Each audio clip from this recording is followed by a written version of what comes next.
मुश्किल यह है कि शह दे कौन रहा है, मात हो कौन रहा है, ये सवाल कभी कभी उलझ जाता है। और इन सब के बीच पाकिस्तान की पॉलिसी टेररिज्म को लेकर रही है, इस बात का जिक्र होते रहा। लेकिन इन सब के साथ अब मोदी सरकार बात कर रही है। मोदी सरकार लगातार संभावना टटोल रही है। और इन सब के बीच प्रधानमंत्री मोदी ने आज नवाज शरीफ से बात भी की, दुख जताया, संवेदना जताई। लेकिन आइए जरा लौटे देश के भीतर की सियासत में। देश की नहीं, दुनिया की सबसे बड़ी राजनीतिक पार्टी और उसके सदस्य बीजेपी, उसका अध्यक्ष कौन होगा, ऐलान 24 को होगा। लेकिन बिसात बिछाई जा चुकी है। संघ और सरकार के बीच तालमेल बैठाने का काम देख रहे सह सरकारवाहक कृष्ण गोपाल ने 17 जनवरी को प्रधानमंत्री मोदी से मुलाकात की। अगले ही दिन बीजेपी अध्यक्ष अमित शाह से मुलाकात की और उसके अगले दिन यानी कल ही बीजेपी मार्गदर्शक मंडल के नेता मुरली मनोहर जोशी और लाल कृष्ण आडवाणी से मुलाकात की। और आज 11 अशोक रोड यानी बीजेपी हेडक्वार्टर के सूचना पट पर यह पर्चा चस्पा हो गया कि चुनाव लड़ने के लिए नामांकन दाखिल करने की आखिरी तिथि 24 जनवरी है। वक्त सुबह 10 से दोपहर 1 बजे तक, नाम वापसी और जांच दोपहर 1:30 बजे तक, और जरूरी हुआ तो चुनाव 25 जनवरी को होगा। जो जरूरी है नहीं, क्योंकि जो जानकारी निकल कर आ रही है उसके मुताबिक जलगांव में 6 और 7 जनवरी को संघ परिवार ने मंथन के बाद अपनी मोहर अमित शाह के नाम पर लगा दी। और उसके बाद दिल्ली में सबसे पहले प्रधानमंत्री मोदी को रविवार के दिन यानी 17 जनवरी को जानकारी दी गई।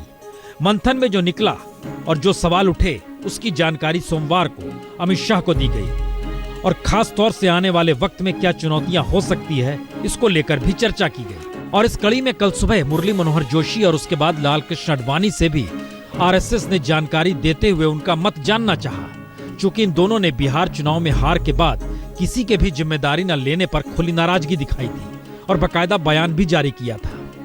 तो इन दो दरवाजों से जवाब बीजेपी को भविष्य में कैसे संभाला जाए, इस पर ही मिला। और जो जानकारी निकल कर आ रही है उसके मुताबिक मुरली मनोहर जोशी ने साफ कहा, आपने तय कर ही लिया तो फिर हम क्या कहें।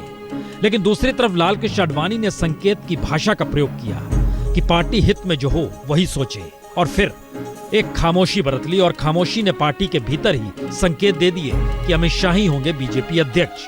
लेकिन औपचारिकता निभाने के लिए बीजेपी हेडक्वार्टर के सूचना पट पर यह सूचना चस्पा हो गई।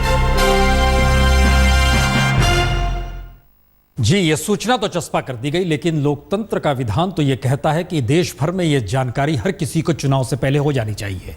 13 करोड़ सदस्य, ये अलग मसला है। आज तक 10 करोड़ लोगों के घर तक पहुंचता है और इस खबर को देखने के बाद हर कोई जान गया होगा।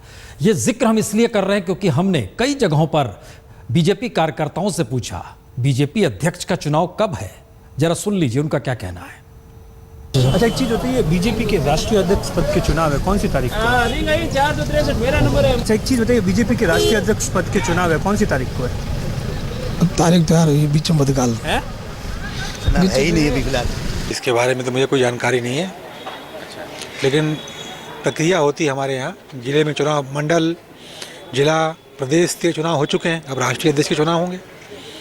नॉमिनेशन कब है, चुनाव कब है? नहीं, इसके बारे में मुझे कोई जानकारी नहीं। इसी माह की 26 तारीख हमको बताई गई थी। तारीख यदि आगे पीछे होती है तो वो अलग विषय है। 26 तारीख को उनका निर्वाचन होने का हमने पेपर के माध्यम से, मीडिया के माध्यम से सुना है।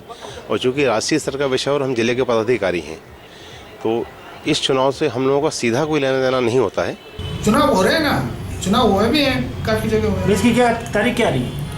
नहीं, तारीख अभी तक डिक्लेयर नहीं हुई है। हाँ, पता है चुनाव तो होना है। कब है चुनाव? चुनाव का डेट नहीं पता है, लेकिन चुनाव तो होना है, ये बात पता है। अभी डेट की घोषणा नहीं हुई है, घोषणा होगी तो जरूर पता होगा। उस मीटिंग में अपेक्षित मैं रहता हूँ, जरूर जाऊँगा।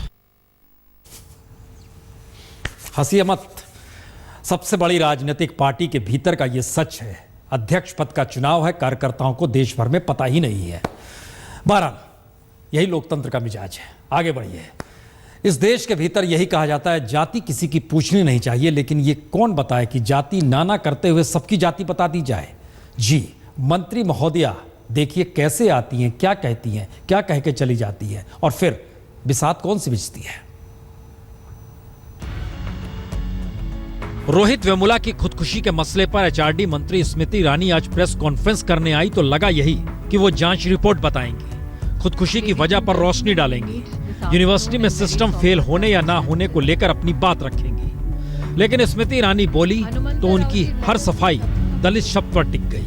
रोहित वेमुला दलित समुदाय से नहीं था, ये बताने से लेकर मंत्री महोदया ने वार्डन, बंगारू और जांच करने वाली कमेटी के अध्यक्ष तक सबकी जाति बता डाली। That this professor is himself from the Dalit community. The warden himself is from the Dalit community. I'm sure you are aware, Mr. Dattatreya himself is a Yadav. कि जिस लड़के की पिटाई हुई वो भी ओबीसी है। And I can only तो एचआरडी मंत्रालय का भेजा जांच दल कल अपनी रिपोर्ट देगा, लेकिन उससे पहले ही एचआरडी मंत्री दलित विमर्श करने लगी तो मतलब साफ है, बीजेपी को डर है कहीं दलित मतदाता उनसे दूरी न बनाने लगे। अल्पसंख्यक समुदाय का बड़ा वर्ग बीजेपी से दूर है, ऐसे में दलितों का गुस्सा बहुत भारी पड़ सकता है, खासतौर से उस स्थिति में जबकि यूपी जैसे राज्य में चुनाव है जहां बड़ी तादाद में दलित हैं और फिर बीजेपी के अपने सहयोगी भी ये कहने से अगर नहीं चक रहे कि रोहित को दलित होने की वजह से जान देनी पड़ी और अब जांच होनी चाहिए, तो फिर मसला गंभीर है। देखिए, भेदभाव तो डेफिनेटली हुआ और दलित बैकग्राउंड उनका होना कहीं ना कहीं उनके लिए और ज्यादा मुसीबतों का कारण बना। वैसे स्मृति ईरानी ने रोहित की मौत पर राजनीति करने वाली कांग्रेस को उन्हीं के नेताओं की चिट्ठी से घेरा तो एबीपी छात्रों का भी बचाव किया। I am, you're right, in possession of a letter written by Shri Hanumantha Rao ji, Congress MP, on the 17th of November 2014. In this letter, he has claimed that in the past 4 years, not the present VC but the earlier VC appointed by the Congress government, there have been suicides by students from the Telangana region who are from marginalized community.